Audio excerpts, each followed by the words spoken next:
또 다른 두 행악자도 사형을 받게 되어 예수와 함께 끌려가니라. 해골이라 하는 곳에 이르러 거기서 예수를 십자가에 못 박고 두 행악자도 그렇게 하니 하나는 우편에 하나는 좌편에 있더라. 아버지, 저들을 사하여 주옵소서. 자기들이 하는 것을 알지 못함이니이다. 그들이 그의 옷을 나눠 채비 뽑을세 백성은 서서 구경하는데 관리들은 비웃어 이르되 저가 남을 구원하였으니 만일 하나님이 택하신 자 그리스도이면 자신도 구원할지어다. 군인들도 희롱하면서 나와 신 포도주를 주며 내가 만일 유대인의 왕이면 내가 너를 구원하라. 그의 위에 이는 유대인의 왕이라 쓴 패가 있더라. 달린 행악자 중 하나는 비방하여 이르되 내가 그리스도가 아니냐? 너와 우리를 구원하라. 하나는 그 사람을 꾸짖어 이르되 내가 동일한 정죄를 받고서도 하나님을 두려워하지 아니하느냐? 우리는 우리가 행한 일에 상당한 보응을 받는 것이니 이에 당연하거니와 이 사람이 행한 것은 옳지 않은 것이 없느니라. 하고 이르되 예수여, 당신의 나라에 임하실 때에 나를 기억하소서. 내가 진실로 네게 이르노니 오늘 네가 나와 함께 낙원에 있으리라. 제가 예전에 이런 이야기를 한번 한 것 같기도 한데요. 제가 어릴 때 국민학교 다닐 때의 일입니다. 어느 겨울 방학 때 어떤 책을 봤는데 그 책에 이제 봉화라는 것이 나왔습니다. 봉화는 이렇게 생겼습니다. 보통은 눈에 잘 띄는 산 꼭대기에 이렇게 설치되어 있습니다. 그래서 나라에서 어떤 사변이 났을 때에 이곳에 연기나 불을 피워서 신호를 올리는 것이 바로 봉화입니다. 제가 책에서 이 봉화라는 것을 이렇게 배우고 나서 밖에 이제 놀러 나갔는데 저기 멀리에서 연기가 이렇게 한 줄기 쫙 올라가는 것을 봤습니다. 그때 제 머릿속에 저건 봉화다 이런 생각이 들었습니다. 왜 그랬을지 참 지금 생각해도 이해가 되지 않지만 저거 봉화다. 제가 봉화에 대한 책을 보고 나서 그 연기를 보면서 그런 생각을 했습니다. 그래서 저도 빨리 연기를 피워서 신호를 해줘야겠다 이런 마음을 먹고 부엌에 가서 몰래 이 성냥을 들고 나왔습니다. 그리고 집 근처에 이제 집단을 쌓아놓은 곳으로 갔습니다. 여러분 예전에 보면 이렇게 추수를 하고 나서 집단을 이렇게 논에 이렇게 쌓아두었지 않았습니까? 요즘은 이렇게 소 먹이로 여물로 준다고 이렇게 동그랗게 이렇게 하얗게 비닐로 싸서 이렇게 하는데 예전에는 손으로 다 일일이 묶어서 논에 이렇게 집단을 쌓아놨습니다. 제가 이 집단 더미에서 집단을 하나 딱 꺼내어서 성냥불을 탁 붙였는데 이때가 겨울이라서 바람이 확 부니까 이 불이 이 집단 더미에 통째로 확 붙었습니다. 제가 감당할 수 있는 수준이 아니었습니다. 확 순식간에 이 집단이 막 불이 타오르는데 순식간에 이 집단이 다 태워졌습니다. 저는 그때 이제 큰일 났다. 어린 마음에 이제 아버지가 밭에서 일하고 마치고 저녁에 집에 돌아오면 나는 이제 집에서 쫓겨날 거야. 그런 생각을 했었습니다. 나는 이거는 진짜 절대 용서받지 못할 그런 일이다. 그런 생각을 했습니다. 그래서 아버지가 이제 저녁에 집에 오면 나 쫓겨날 수도 있다라는 그런 두려움에 제가 그 가방을 미리 싸두었던 그런 기억이 있습니다. 뭐 이렇게 이것저것 가방을 책가방에다가 뭐 옷도 담고 이렇게 했던 기억이 있죠. 드디어 이제 해가 뉘엿뉘엿 서산해지고 아버지가 오셨습니다. 씻고 방 안에 들어오셨는데 이상하게 아무 말씀도 하지 않으시는 겁니다. 아무 말씀도 안 하시니까 더 불안한 겁니다. 이제 저녁을 먹을 때가 되었습니다. 보통 이제 밥 먹을 때는 이제 가족들 다 모여있기 때문에 무슨 이야기가 나와도 나와야 되거든요. 제가 큰 불을 냈는데 말입니다. 근데 아버지가 아무 말씀도 안 하시는 거예요. 모두가 다 저녁을 맛있게 먹는데 저는 이 밥이 코로 들어가는지 입으로 들어가는지 어떻게 먹었는지 모르겠습니다. 어쨌지 밥을 다 먹고 이제 밥 먹고 이제 혼나겠구나 이제 그런 생각을 했는데 식사가 끝나도 아버지가 아무 말씀도 하시지 않으시는 겁니다. 잠자리에 드는 그 순간까지 아버지는 제가 불을 낸 것에 대해서 아무 말씀도 하지 않으셨습니다. 그 당시에 우리 집은 그랬습니다. 아버지가 아무 말씀도 하지 않으시면 그냥 용서받은 겁니다. 그날 밤에 이제 제가 잠자리에 자려고 누워서 두 다리를 쫙 뻗었는데 얼마나 행복한지 제가 불 내고 나서 얼마나 마음이 졸였겠습니까? 내가 분명 큰 잘못을 한 것 같은데 그 잘못을 용서받았다라는 그 안도감에서 밀려오는 그 행복함, 그 편안한 잠자리, 마치 그 순간이 저에게는 천국을 경험하는 것 같았습니다. 마음이 편안하고 이 다리를 쭉 뻗었을 때에 찾아오는 그 편안함, 용서받은 그 행복감, 얼마나 좋았는지 모릅니다. 그날 밤에 저는 세상에서 정말 제일 좋은 선물을 받은 것이죠. 여러분, 죄를 지은 사람에게 제일 좋은 선물이 뭐겠습니까? 용서받는 겁니다. 여러분은 이런 용서를 받아보신 적이 있습니까? 이건 도저히 용서받지 못할 것 같은 그런 실수와 잘못을 저질렀을 때에 용서를 받아보신 적이 있습니까? 오늘 우리가 읽은 성경 본문은 이 용서라는 것이 얼마나 좋은 것인지, 그리고 죄인인 우리 인간들에게 용서가 얼마나 필요한지를 잘 보여주는 본문이 됩니다. 여러분들도 예수님께서 십자가에 못 박히실 때에 예수님의 좌편 우편에 두 명의 강도가 함께 못 박혔다는 사실을 잘 알고 계실 겁니다. 예수님께서는 죄도 없으신데 강도 취급을 당하여서 강도들과 함께 십자가에 못 박히셨습니다. 로마 병정들은 예수님의 눈을 가리고 얼굴에 침을 뱉고 머리를 탁 때리고서는 누가 때렸는지 맞춰봐라, 그렇게 조롱하였습니다. 많은 사람들이 보는 앞에서 발가 벗겨져서 예수님께 수치심을 안겨주었습니다. 그리고 손과 발에 못을 박았습니다. 여러분, 만일 누가 여러분에게 이런 행동을 한다면 그 사람을 향해서 죽기 전에 어떤 말을 남기시겠습니까?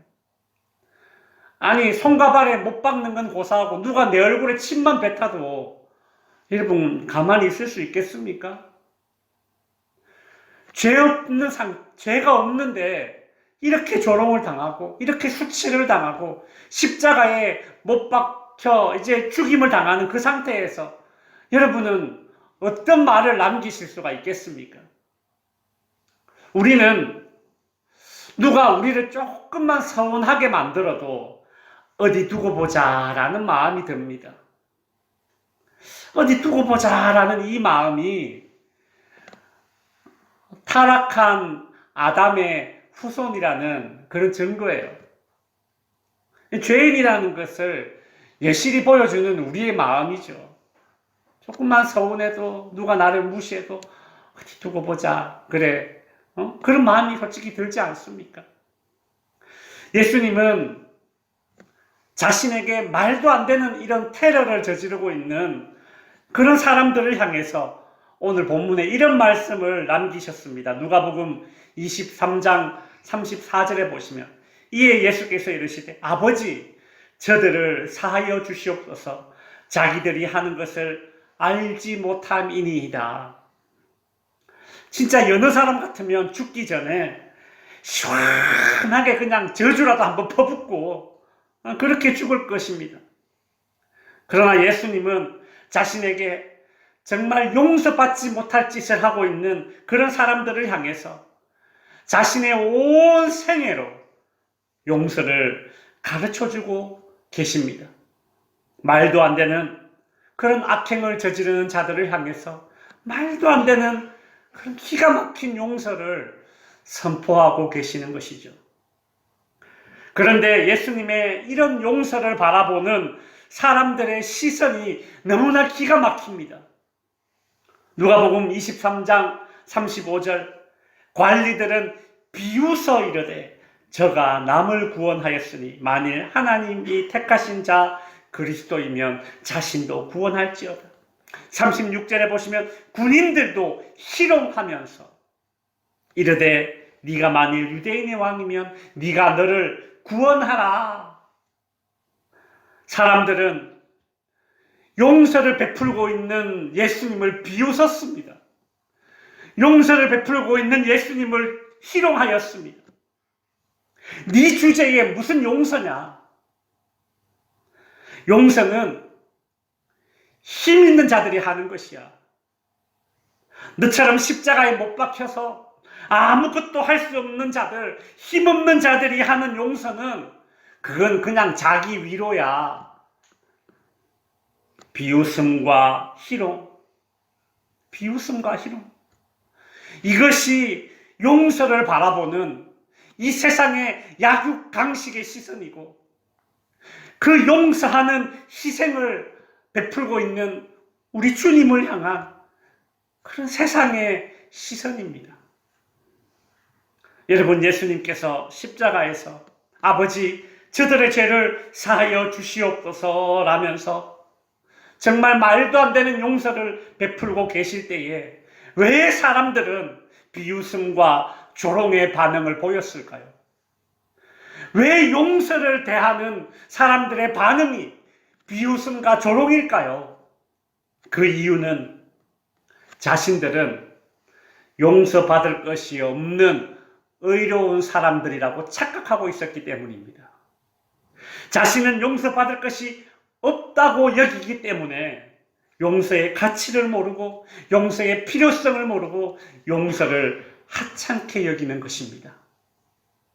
심지어 예수님과 함께 십자가에 못 박힌 한편 강도는 자신의 죄 때문에 자신의 악행이 드러났기 때문에 십자가에 못 박혀 놓고서는 이런 반응을 보입니다.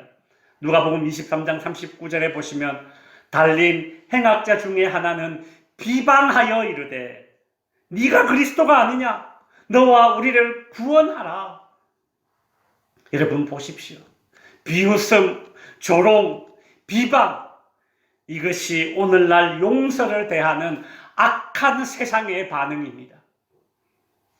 용서를 베푸는 자들의 그 고귀한 희생을 폄하하고 하찮게 보는 것이 이 악한 세상의 반응입니다. 그런데 예수님이 십자가에서 용서를 베풀고 있는 그 말을 듣고 많은 유대인들이 조롱하고 비웃고 비방하였지만 예수님의 그 용서를 베푸는 그 말을 듣고 마음이 움직인 한 사람이 있었습니다. 그 사람은 바로 예수님과 함께 십자가에 못 박혔던 한편 강도입니다. 그 강도는 예수님께 이렇게 요청합니다. 누가복음 23장 42절에 보시면 이르되 예수여 당신의 나라에 임하실 때에 나를 기억하소서. 이 강도는 그동안 수많은 죄를 지었을 것입니다. 자기에게 손해를 입히는 자들은 절대 용서하지 않았을 그런 삶을 살았을 뿐만 아니라 2배, 10배로 대갚아주는 그런 사나운 삶을 살았을 것입니다. 그 수많은 죄의 대가로 지금 십자가에 달려 죽게 되었습니다. 자신이 지은 죄를 세상으로부터 용서받지 못하고 그는 십자가에서 죽어가야 했습니다.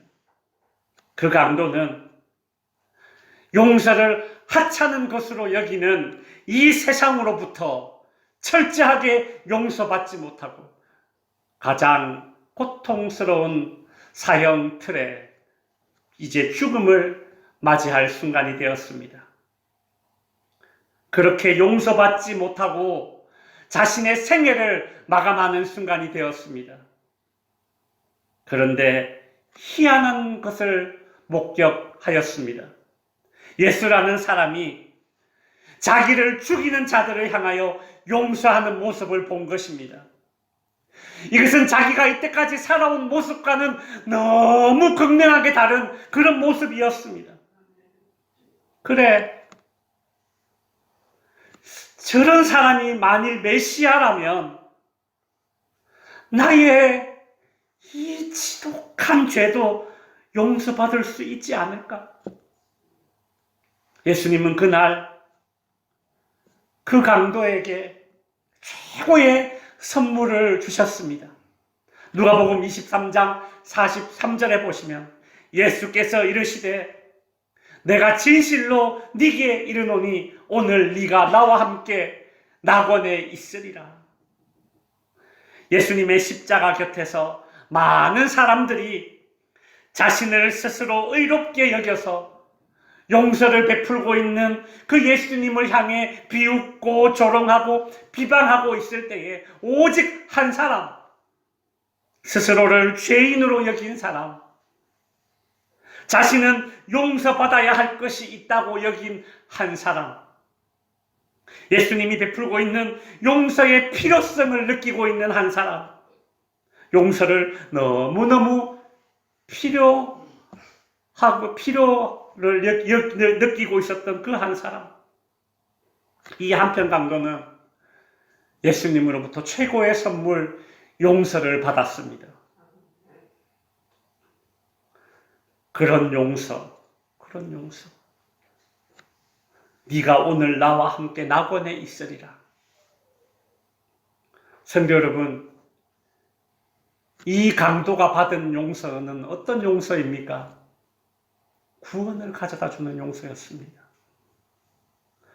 여러분, 천국은, 구원은 오로지 용서받은 자들이 가는 곳입니다.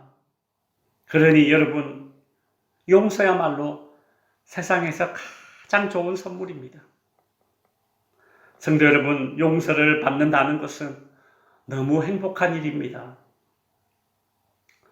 저는 용서가 뭘까 싶어서 이 사전을 찾아봤는데 어떤 사전에 용서를 이렇게 정의 내리고 있었습니다.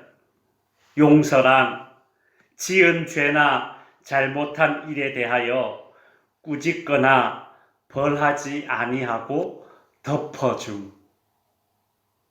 저는 이 덮어줌이라는 말이 와닿았습니다. 왜냐하면 성경에 나오는 용서라는 단어가 히브리어로 카파르라는 단어인데, 이 히브리어 카파르, 용서라는 이 단어에는 여러 개의 뜻이 담겨져 있습니다. 용서하다, 속죄하다, 지워버리다, 그리고 덮다의 의미가 담겨져 있습니다. 참 그러고 보면 우리나라의 이 용서의 개념이랑 이 성경이 쓰여진 이 히브리어의 용서의 개념이 너무 비슷하지 않습니까? 그래서 참 신기하다, 그런 생각을 했습니다. 성도 여러분, 덮어주는 것. 그것이 용서랍니다.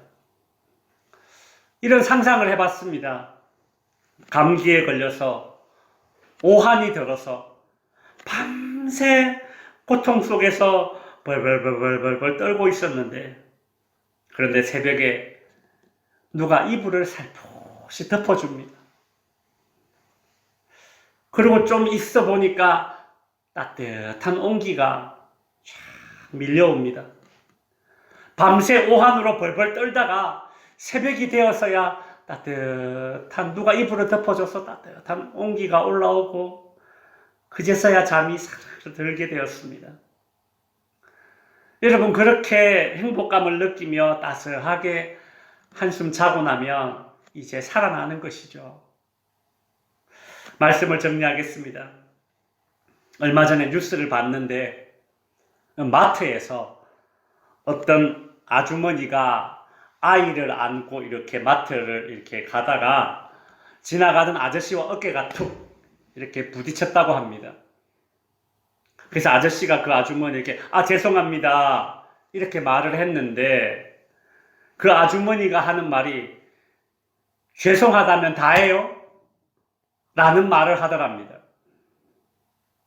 그러자 아저씨가 그 죄송하다고 사과하면 그냥 넘어가 주시지, 그렇게 말을 했답니다. 그러자 이번엔 그 옆에 있던 그 아주머니의 남편이 이제 끼어들어서 싸움이 엄청 커졌다고 하죠.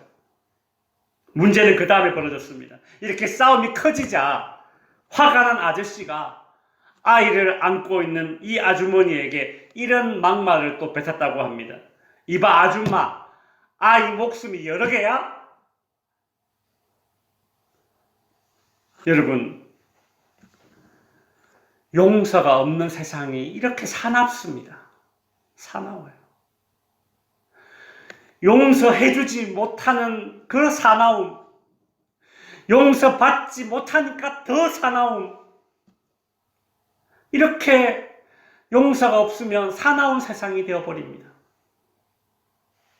사도 바울은 용서를 하지 않으려는 이 사나운 세상을 향해서 이런 말을 남겼습니다.